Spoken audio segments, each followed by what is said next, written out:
Tikulandireni kulikonse kumene mungakhale nthawi ino ndipo kuchokera kuno ku wireless zanu zakanema komanso zamawu Times Television TTV, Times 360 Malawi komanso Times Radio tafikanso ndi programu ya kwa gwanji ya lero pachinayi pa 18 March 2021.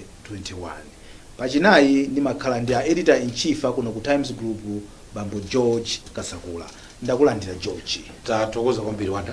Ndenkhani tinazo zambiri. Kwambiri hayi nanga sinkwa gwanji. Ndiye kakhala ku gwanji zimakhala zambiri zochitika mdzikomo. Yes. Ndiye so tingakhala pano tingaso nkhani zokamba. Ayi. Nkhani ni mpweche. Zilipo. Kubala kwa nyemba. Koropete kubala kwa nyemba. Zinati chiro chotsako sitingakwanitse nthawi yochepa. Yes. Kozo chezera mpana the whole day. Kana madzulo pano. Yes. Sizingakhale bwino nanga sizimafunika variety. Yes. Ma program ena abwerepo. Yes. Ndeno posachulukisa gagamdiwa. Yes. Tilowe nkhani yoyambirira imene tofuna tunikire mtsiku la lero. Ikupezeka mu newspaper zonse ziwiri. Yes. Achakwera kupitanso ku nyumba ya malamulo kukayankha mafunso amene aphungu a nyumba ya malamulo m'malo mwa Malawi amafunsa a president kuti amve kuti kodi akuyendesa bwanji boma la mgwirizano wa tonse. Funso nkumati zidayenda bwanji mmene udaonera iwe George. Nimeonera ndithu zonse. Ukandifunsa kuti zinaenda bwanji ndikuzonena kuti zinaenda bwino. Ukakamba kumbali ya president ine ndimayembekeza kuti president akapita ku parliament ukayankha mafunso potsatira malamulo potsatira zimene wadalonjeza komanso malamulo kuti ngati mtsogoleri wa dziko wosankhidwa ni anthu ni bwino kuti abwere ku anthu wapanga amfunse mafunso. Tonse 18 million sizingakhale pamodzi sizingatheke. Kale ku Greece amtodi amakhala imodzi paphiri basi kumachita malamulo wina aliyense mmene democracy mayamba. But I think that was unpractical. Today it's not practical, it's not necessary. Timasankhapo representatives ndicho chiyambi cha parliament. Paphiripo ku Greece ko chinali chiyambi cha parliament. Zaka zonsezi masenchari osewa tapanga refine timasankha timachita chisankho nkunena kuti ndakupasani mphamvu zoti mkatiyimire ku nyumba ya malamulo ya dziko lonse. Ndiye pena palipose Malawi mnomo ali representative palibe pena palibe MP ndiye kuti ni democracy. Now munthu amene ansankha ngati wamkulu president mtsogoleri executive officer namandwa mwini wake sapangira zimenezo banja lake amapangira zimenezo tonse. Ndiye mafudi zifunsa mafunso mdakamba chakuti mdakamba simukwanitsa. So dzulo zimene zinachitika anapita president. So number 1 mzokoma Chabwino. Democracy ndiye kuti zikutheka. Tili president amene ngotsata malamulo. For zimene zili malamulo. Ngoti anaja samazitsata for whatever reason. Ka unali mtudzu, ka unali mwano, ka unali kutonera mbotolo wa Malawi sindikuziwa. Koma essentially it is something that must happen. Now, talking about yesterday, ndikuona ngati kuti aphungu athu ma representatives athu sana kugwira ntchito yabwino. Chifukwa chani? Chifukwa chonena kuti nimati nkamona mafunso amene amafunsa zambiri zimakhala za mkutukutu zonena kuti amaziona zosathandiza zosapanga landi pa anthu. It's not something that people are worried about. To me, if you ask me, funso limene linali mtima ndi limodzi lokha. Mina limodzi awiri. Martha Lungi is it Nkhotakota North. Yes. Amafunsa president ma promises. Very central thing. Atos Alliance anatilonjeza. Anatizo zambiri mbiri. They promised the money. They've been told us kuti connection fee ya madzi ya magetsi atisa passport amanga chaji zosezo watu mavera. And I think it's important in the interest of democracy. Kuti zezo atiuze kuti zili pati. Of course akunena kuti president boyankha bawo amanena kuti yayi munthu kwapita ku Mzuzu wapeza pothole umapanga slow down galimoto ichi. Umapanga slow down sungathamange focus upanga ngozi ukhoza unonga galimoto umapanga slow down. Ndiye ukapanga slow down sizithandauza kuti sukafika ku Mzuzu. So akunena kuti tikafika ku promised land kwa baro panapanga slow down autula COVID. Good explanation. That's what we expect. Then ananaso kuti komano mwina usanapitirire George. Fusolo ndi mmene lankhidwira zagwirizana chifukwa chokuti pali kuyankha kwina kochenjera. Pani kuyankha kwina adikufuna kupanga address ndi kuti funso limene lili tikhale ndi chiyembekezo ife kuti zina zonse zimene zidachitika zidapangidwa promise zichitika muzaka 5 izi. The basic thing imene president adusa nchonena kuti ma promise achitika. Tukhulupirira Yeah, so criminals. Atiuza kuti achita. Alibe choice tu.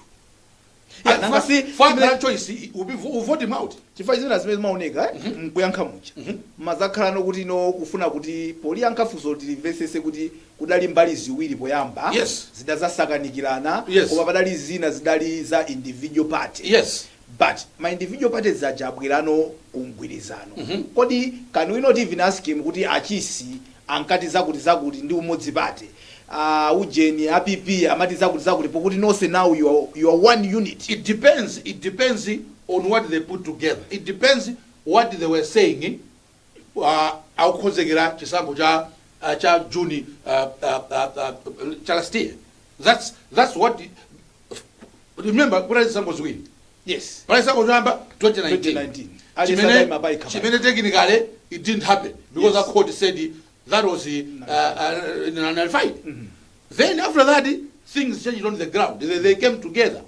So it's those things that they were saying atabwera limodzi that tikozo watenga pa autotutas kuti mutipangire. So probably mina maforokoza kuti ife dane na izi auto madane na izi koma tikugwirizana dangotenga zimene rose tikunena nkunena kuti zitipange. That was his explanation. Yeah. But is that true? Is that what you were saying? That's the question. Yes. Is that what we heard? Did they say that? Did Yes. they say that before June 23? Yes. That's what the Malawians should be asking. Because misonkhano yomalizira. Yes. Amakamba abenkhani zimene zizi. Yes. Last msonkhano udachitika ine wina ndapita nditu. Yes. Udachitika panjama. Amabwereza kumanena zimene zizi. That due every week. Yes.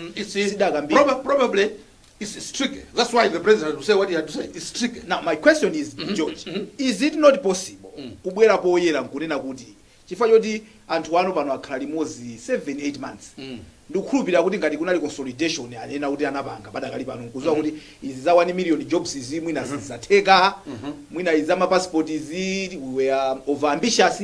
Can we not now come one list? Kuna list yomwe tili nayo yomwe tipange ndi zina zakuluakulu iwalani. I think in the follow-up questions, that's what the MPs were trying to ask him. I knew the side because in any matter one attempt to try and pin him down.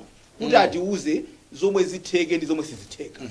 Did he come out right on that one and say kuti yes is Kapenabe is buying more time? I think what is buying more time. I think at the end of the day, he's buying more time. At the end of the day, this is going to be tricky. If you ask me, I don't think they are going to fulfill each and every promise that they made come to 2025. I think it won't happen. They have made so many problems. When you are talking things about campaigning and now you come into government, these are two different things. Issue of a passport, for example. Kulishi contract, it was signed, it's a legal contract. So how can they even start to implement passport changes when you contract because there's an amount that must be paid to the contract. But how do you make a promise based on ignorance? You don't even know what is happening. Probably what they should have said is tapeza izi ifeyo mutidire 2023 contract ikata. There's nothing wrong with that one because at the end of the day they have got 5 years. They didn't tell us they will fulfill it tikafika March 2021. They didn't give any deadlines. But there was one. Yes. In a time frame. Which one? Which is what? 1 million jobs. Yes, they did. Yes, that's the first 1 year. Yes, and over 8 months into the year. Look, one. The point is very simple. Campaigning the campaign. All the way kama fusira nkazi mna mfusira kazi hapo. Umino maro nyeza za pilipili. You were promising the money. Have you delivered the money? You haven't delivered the money. Probably you say amnanga mdana kuti mzakula ndege ili kuti basi rokwera. Aiwe nimakuna misa ndege nikakuli ndege gadira kuti let's just leave. Are we not happy? We are happy. And that's not what I'm saying about the promises. I think promise is a credit. So goes some overused expression. They promised. They overpromised. It's very simple. They overpromised. They promised without probably doing research. My passport, for example, they should have known. They should have known. Contract. But at that point, we had a vice president. I mean, under Mboma. But the one who was in Mboma, just in name, he was sidelined, as you know. Wonder. So I think the only time that he was active as vice president, probably the first year or second year. The other years, after so many problems, they started accusing each other of things. They completely cut him off. So probably he can have that excuse. But surely, even if he was out of government, he must have sources in government. Yes. That should have told him. Contract. So probably your passport you another promise that he probably over ambitious. Can you on million jobs? Another promise that very over ambitious. There's so many problems. They can't even begin to take away that connection fee. Because if you don't when you pay that connection fee, how long does it take before magets or manganyumba or mads or manganyumba? It takes so much time. It takes so much. Kambirimbi upita water body kueskomu mupangaliti. In the end, it means they are lacking my equipment. It needs some hard work for that to be fulfilled. So if you ask me, Wanda, it's very clear that they over promised. To me, even muntu maeso ukoza suti timanena kuti maeso ukakoza umakoza 100% pamakhala passing mark. It's how they are going to talk to the Malawian people. It's how they are going to explain these things. It's how they are going to say, at least Malawi tabangako 70%, tabangako 50%, 60%. Then Malawi is to be able to Malawians to either buy it or say, get out of government 2025. I mean, probably they'll promise only 10 things and fulfill them. If you promise a million things, you only fulfill 2. Something like that. But clearly, the matter at hand shows that a president, a vice house, anabanga over promise, zina, amabanga vice, zida, iwogo, nzabiri zintuzi, zimanabanga zimoti zose, zina zimupangana zojani. You were talking of Achisi and Dandani, Wilzano. Those are the issues. Clearly, they have promised some of the promises. 1 million jobs, for example, you need a plan. Yes. You need a plan. It can't just happen. You need a plan. You need to put together probably experts. Where is it that we're going to get these 1 million jobs? Is it my SMEs? How are we going to make sure my SMEs are Tatukula, Abitaba Tsogolo, Titani, Kabena Boma? I remember entire Dr. Essence Kamzubanda Maremu. Boma was the controlling job creation. They would have MTC. That MTC was given a job of establishing my companies. Establishing my companies, my partnerships, that's why we had so many companies started by MTC. Government would have some share, then after the company they pull out. Those are the things that they need to be doing. And first, the problem with this government, as we have always complained, because some of these things, they got some action. And it's not like they have no experts. I mean, there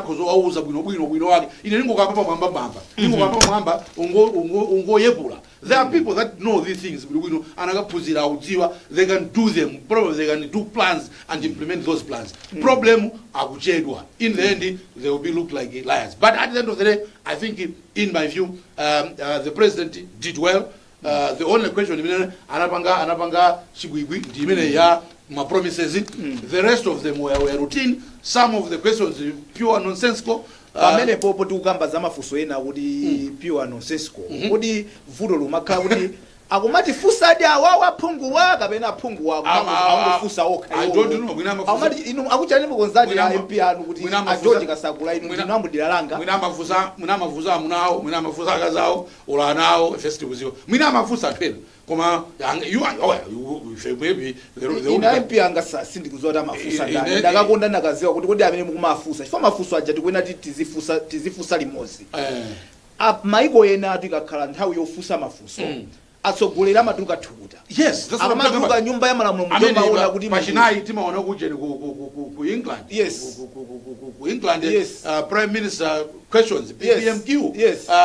Leader of opposition, amatenga lumeno ni chance yake, Yes. yoti asonyeze kuti ali ni alternative plan. Yes. Sipina kugamba Boma. a Johnson kaza Yeah, policy. za COVID, Yes. kachani ine ndili ni alternative plan. Yes. This is the alternative plan. Yes. We are a government in waiting. Ama ima jonji Yes, kuyang'anisa. yes, but Zula leader of opposition anangopanga interview. I don't know whether the interview, not that it was wrong. I mean, we are running the interview. There's no problem, balancing up. But he was supposed to take each other on in parliament on the issues that you're supposed to exchange. Kapena siti naziphunzire bwino tukuzizi nanga simbuye musizi machitika ndeza nguyamba kumene nde mwina we have teething problems mwina We have mwina a lot. parliament azibwera kusogolo wazazipanga master no bwino. If this is the rate at which we are going to do this, then some people are saying probably our president Sama Bidako. Because honestly, in Ayo, I expect fireworks kumene kucha. Nanga zimene zimachitika zijeti fuso lidapita kale nde chimene mangochita kuzuka ngozuka ye fuso lindilanga limene lolo kenaka nkumaya sili kuyenera kuti olo chabwino even umangonena kuti fuso limene ayankhelo dindilanga kenaka iwacha nkuyamba kuyankha sibabweza mapesedwa abe mpata kuti azilifusa abe ngakhale kuti lidapita. Now imagine wonder kuti even zimene zozo mafuso simpangira pompo kuti mwabwera basi mafuso simpangira pompo mmapanga prepare. Now look at the quality of the questions. Even before we talk about the manner that they should ask them, and then even kuti pazikala some exchange of things. Before we even talk about that, they have the chance to prepare. Research. Do you see any research in those questions? There's no research. There are no figures. There are no issues. Zina zandale. Somebody is saying, "Oh, we are already mupanga training 75 jani." Koma zimezi just tisafufuze. Ufufuza. Sisi nakanidwe. Yeah, akuti kuli anthu akupanga train kuti izo mwezi za national Come at the end of the day, you see, this question is just achieving political. Whether army are training recruits, they have been writing papers, they are inviting recruits. Where police, they are always recruiting officers. PMF, they are always recruiting recruits. Is this sure it's only MCP youth that are there, or maybe few others? Why did he research and say or bring the research to the media? If he has been shut off there, that's not the only outlet that thing can go to. No, listen, no. That's not the only parliament. Is not the only outlet. Why can't he leak that to the media? First, ngayuse image ingati hint ya tu kuti na first to investigate further. No, the media is free to do anything that it wants. Of course, there are issues of ethics and following the laws. There are certain things that we can't write. It's true, they hinge on security, but the media is free. But that's not the media that was asking. So you can't talk about the media first. I don't know why you are bringing the issue of the media. Here we are talking about an MP going to parliament. Lo panda research, lo survega, lo so inza kuti angopangira zimene zondare. Because if that is true, why is it not coming out? Why is it not telling? I mean, if he leaks it to me, I'm going to have a look at it, check it, talk kwa chimwendo, talk kwa ndani. Ngati zonzoona apanga recruit good, apanga recruit branch. Ama yatona kuti we uzone sagadi ya MCP kurupira ku training ingo. So some of the things are unbelievable. But the skeptic in me, I'm saying, let him link it to somewhere. Otherwise, those are the kind of things that is people think it's just politics. It's just politics. It's the same thing that we're hearing before entire DPP grow. Azazamalole, abanga recruit a policy, it's the thing that we keep on hearing. Now, George nkani medu kugamba inali ya depth ya mafuso apungu atu. Zero. Depth zero. The only question that to me made the president he didn't even sweat. The way he left his home, glass kunyumba,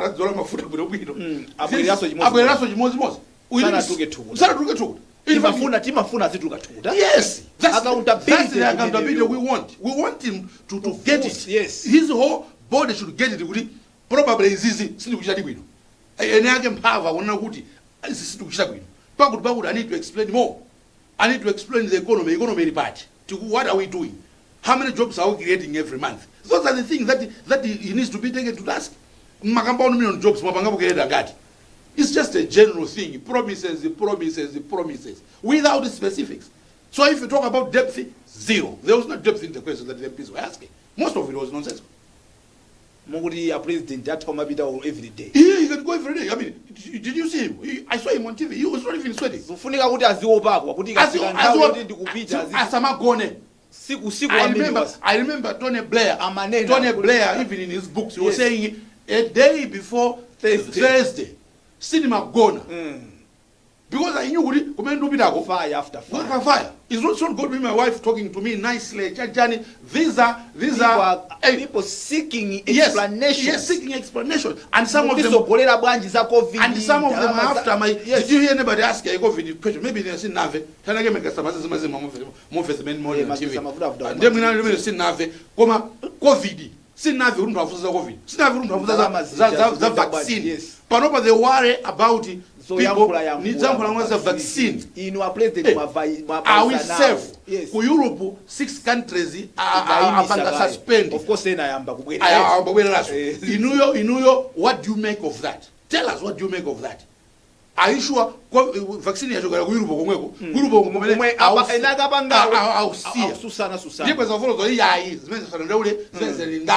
the other countries are against Britain. Those are the things that it should be explaining to me. Kuti inu mutabayisa abantu bakuita masiku and follow makloti pena pake mukwagwira. These are the things that are worrying Malawians.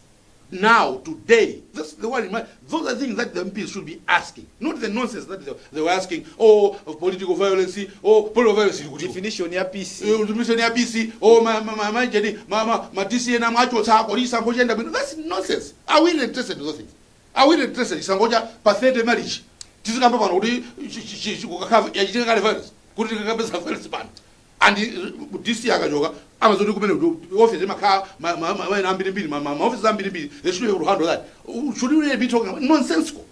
Funika ta itana phungu wathu taphunzise kafusidwe kamafuso. The issues that affect Malawians today, they are bread and butter issues. When a Malawian wakes up in the morning, what is his problem?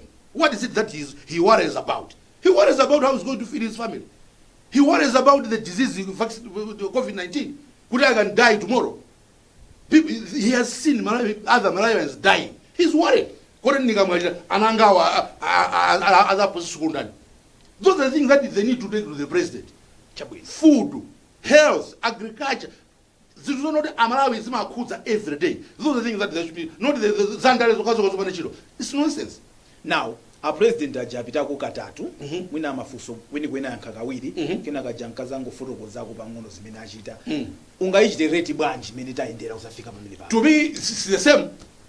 Yoyamba, it was his first, he had fun. This one, second one, fun. Even yesterday he had fun. The only question, I'm not sure we never promises. Where he was forced to dig deep and explain and he say history promises yes, sitting a promise to fulfill, but I don't have the time frame. As soon as he finished that question, the rest it was just a conversation. He was just having fun. And a guy in the parliament who was just an MP. It was just an informal conversation. That didn't even help Malawians. So the MPs should be ashamed of themselves.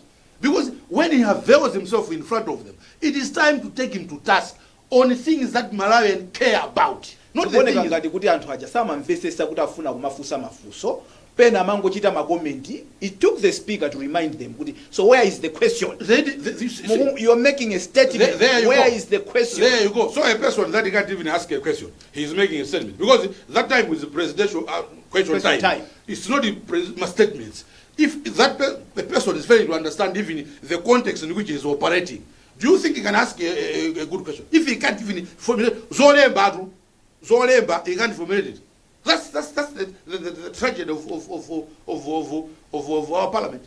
In MP Wanga Kasung West, I even don't know him. I've never seen him asking any question. So if you talk about my MP Kasung Watu, I've never asked. I met him once. Barracks. Oh, well, yeah, I met him once. That was the first time he introduced himself to me. Yes. I've never heard him speak in parliament. Kwatu nseu ujoka ukasungu kafika kwatu ndwara kumene mapita is damaged. I failed to go panopa singapite kwatu. If something happens to me, I don't know how I'm going to travel. Must reach out to your MP so that all I'm saying is that this is the quality of MPs that we have in this country, where they can't even ask the president proper questions affecting their own people. Because I expected probably the MP to ask a question or parliament it hasn't been asked. Yet this is an area kumalimidwa zinthu kumatani. It's very rich, hardworking people. Nothing. It's completely cut off from civilization. Yet I don't know where my MPs. I don't know where my councillors are. I even don't know them. Tipite ku break. Itikabwera kumene kuti tipitirire ndi program yathu ya kwa Gwanji ya lero.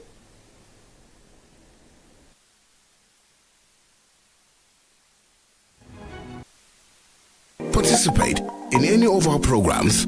Send your opinions anytime on Times TV and Times Radio via SMS to 1895. Terms and conditions apply. It's about time.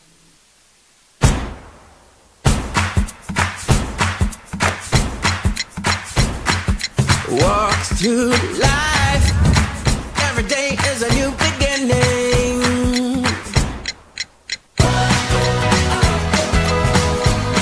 Every day is a new day. And you won't make it last forever. Just keep it together, 'cause it keeps getting better. Yeah, it keeps getting better.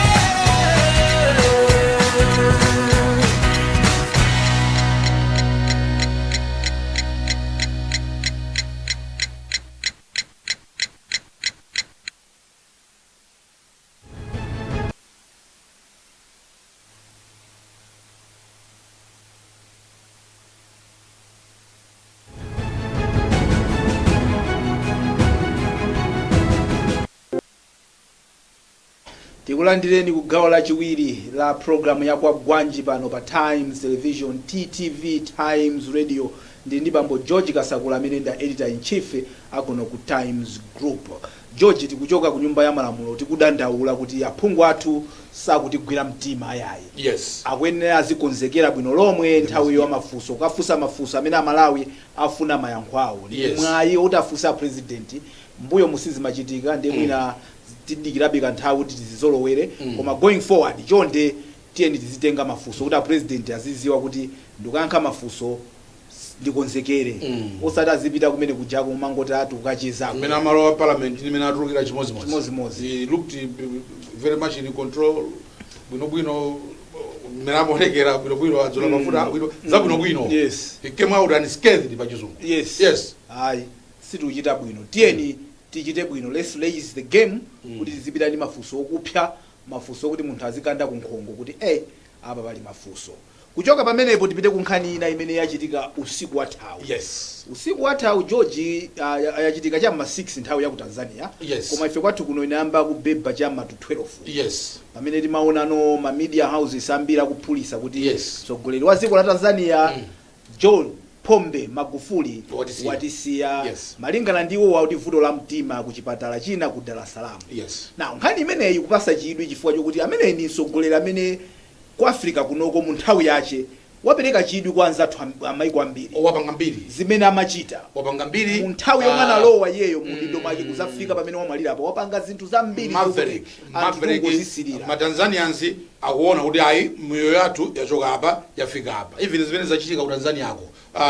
Infrastructure development kumanga zinthu zooneka ndithu ukula ndege brand new kaya train ya magetsi umanga zambiri zachitika even my airport machani zimoneka kuti something is happening. Simple reason he fought corruption samanyengera munthu analibe nthawi yonyengerera munthu kaya contractor kachani analibe nthawi imeneyo amangofuna kuti zinthu ziyende quality samachita masewera inu zipitani awa malate ma passport mpaka na malize zimene apangazi pafika tsukula kutula kuti mbiri yake uyambira even amene anatosana lo president amamutchula kuti bulldozer kuchita zinthu kuchitika nkhani ya corruption anapanga nayo deal zimachioneka kuti something is happening in Tanzania. Even ma figures amaoneka kuti ma figures ma fundamentals in the economy zikuoneka kuti zikukwera ndithu. An example of how one leader can change the story of the country. What leadership can do. Yes. What leadership can do. Because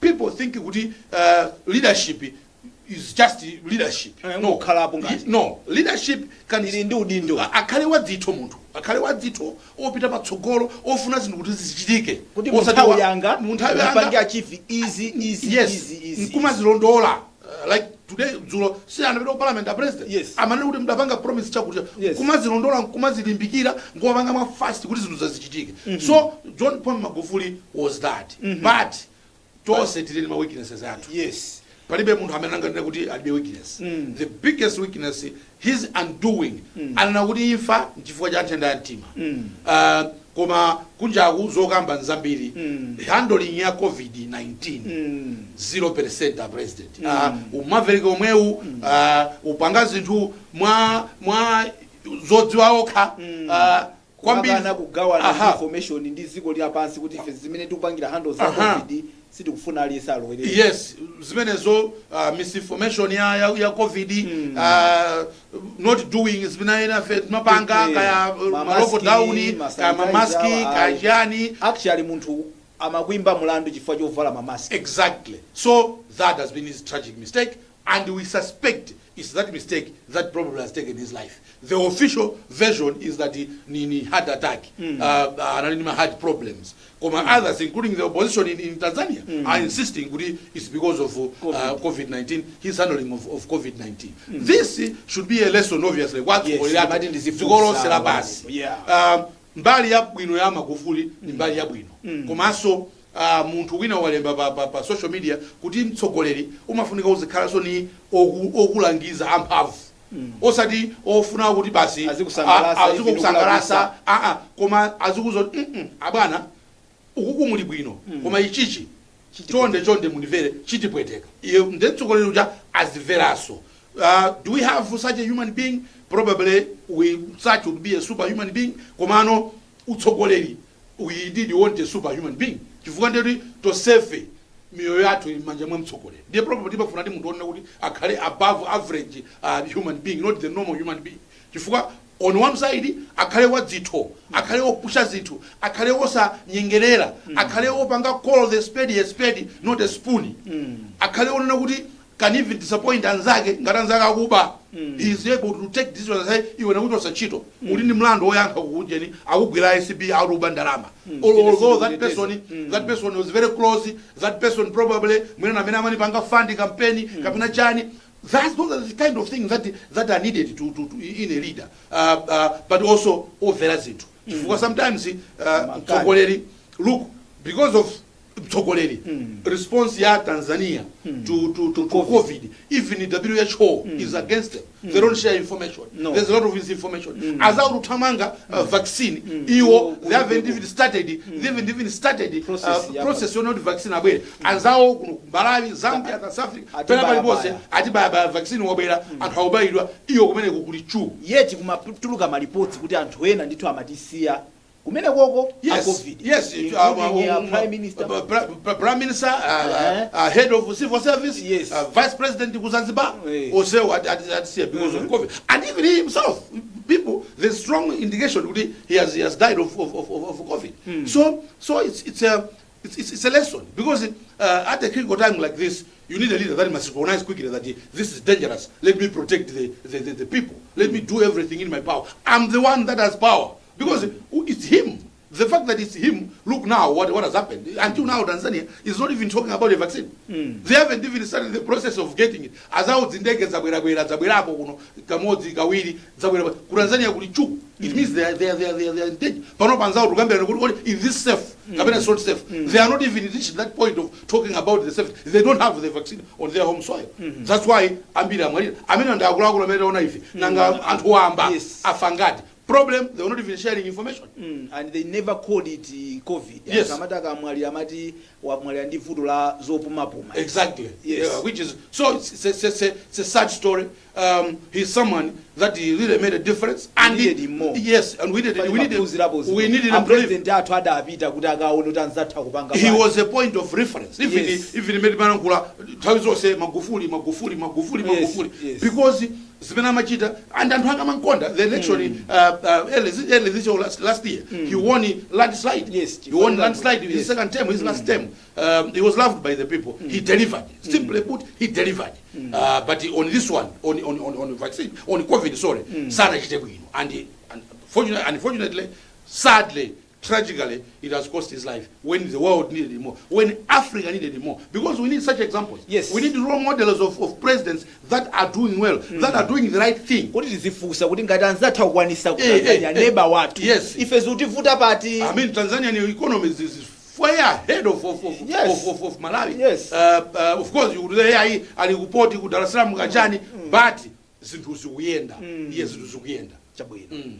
Tichoke pamenepo George tipite ku nkhani ina imene tikufuna tikambirane mu program imeneyi. Program iyi tupitiraso ndi nkhani ina imene ikupezekaso mu newspaper yathu ya Daily Times imene ikunena kuti chipani cha MCP chimafuna kuti chikhale mbali imodzi ya mlandu umene ma commissioners ameki a Jean Mathanga komanso alinda kunje adapita ku khoti ukapempha kuti afuna apase kalata zawo agwira ntchito opanda kalata sakulandira zowayenereza popanda makalata. Ndi MCP idapempha khoti kuti ikhale mbali imodzi ya defense chifukwa chokuti akhulupirira kuti iwonso ali ndi mbali mu nkhani imeneyi kuti adakadandaulapo kale ku khoti kuti makomishonari zawo adasankhidwapo awiri anzawo adalipo folo ndi zotenezo. Ndi khoti laakanira zimenezizi. Ndi iwo akuti akuganiza zoti akazuse mlandu umene adayimisa kapena akachite apilu. Zikukhala bwanji? You know, nkhani imeneyi chimene ndimaona bwene wana chonena kuti ukulana mitima. Apapa nkhani ndi ukulana mitima. We have two commissioners okula mitima. Then we have a government that is also putting its foot down, and then there's a deadlock. The courts are trying to resolve it. Kumene also sizinaoneke bwinobwino, here's MCP applying apa ngati bafu, they're going to appeal olayambisa nkhani yawoyo. So ndi ukulana mitima. Ukulana mitima zinthu za dziko. Look, the two commissioners akanakhala kuti dziko lisimakulana mitima verana osakulana mitima. The two commissioners should have not been appointed in the first place. Because the courts said inuyo simunathe ntchito mwalakwitsa ntchito simunathe mwasokoneza chisankho. Supreme Court ya Supreme Court. Apart from ujeni Yes, Constitutional Court. Kuzatusa ku parliament. Parliament. Supreme Court Yes, said Parliament said the same thing. This commission mwalakwitsa ntchito. What business if abalena kwajani kuti we should have the same people amene they have been deemed incompetent kuti apitirize or kuti people kuti banthu ena akuzopanga replace amathanga ndi akunja iwo anamathanga ndi akunja. Can they go and resign? Are they sure? Are they? But you can resign if you see kuti it's draining everything. It's draining the country. We are going into unnecessary, because at the end of the day, what are we achieving? Clearly, boma sili kwafuna because the boma already bagging your court, really bagging even your parliament. Komano here anthu amene nawso akona kuti ife dasankhidwa So sitikuona chola kwa chathu is it good to work in such a system where munthu amukula na mitima? Are you sure? Ineyo panopa ndine employee wa Times basi nizidalira court kuti ineyo janja. Is that practical on the ground? Can you really work with somebody or with people that don't want you? And you should be at your work because of kaya koti, kaya chani, some technicalities. The belief is kuti ndikudikira chilungamo kuti tione chilungamo But chilungamo can be achieved if there is compensation. They can be compensated. That's why my rights have respect. But you must also recognize that this environment is not for me to continue with, even for my peace of mind. All of us, we need peace of mind. Nobody is made of steel. Even for your peace of mind. You look now, they haven't gotten the letter. There's doubt about the legality of it all. Should we really be drawn into that endless conversation about two commissioners? Osangosiya bwanji ukapanga zina nse tipasa ni compensation simukutifuna tipasa ni compensation. Osangosiya bwanji. Should they force themselves to work in a system that doesn't want them?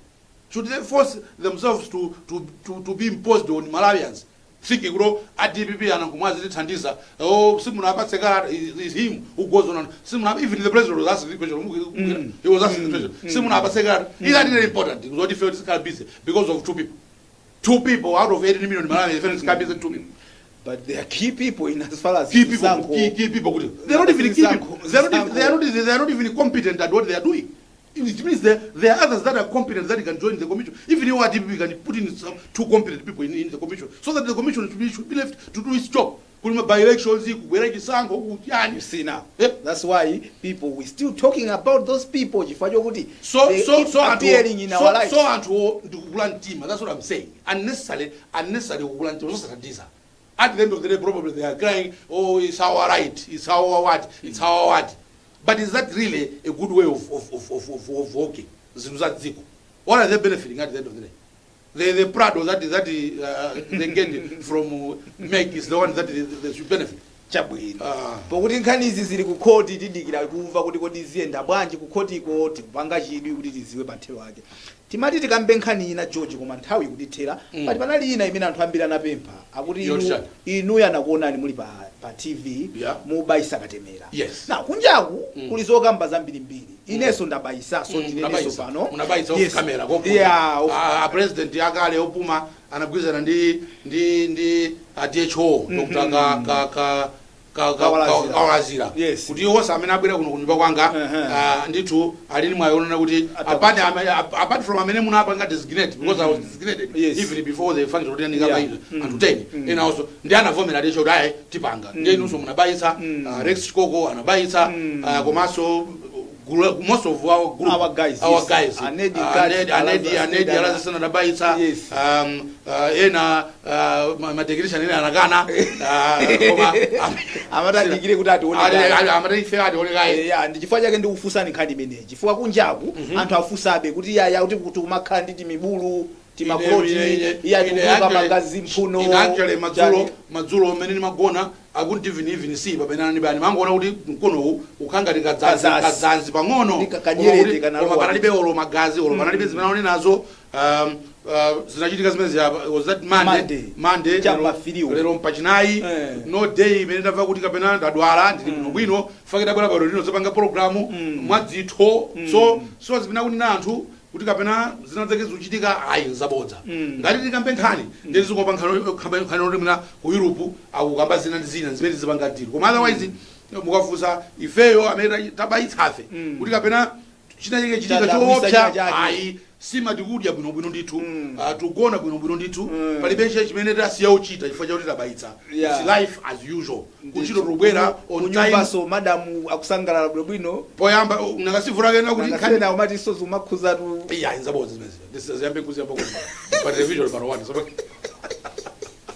maboza amenaje baboza kukuliza no I think the point we are making kuno kuti ngati boma ali ni ntchito yofotokozera anthu bwino wakatemera ameneyu kuforokoza mabwino mosapanga over dramatize mosachita overstate the case mopanga respect kuti anthu ndi organizer ndipo ino 21st century ndipo afunika kuwatenga bwino mosa mwakazedu kenakake ndithu kuwauza bwinobwino kuti zinthu zinzabwino tikuchitira inuyo sitingapange zoyipa zimene zochitika ku Europe zu nkhani yake ni yakuti kufotokoza bwinobwino so that anthu apange ma decisions because Malawians are rational. They know what they want.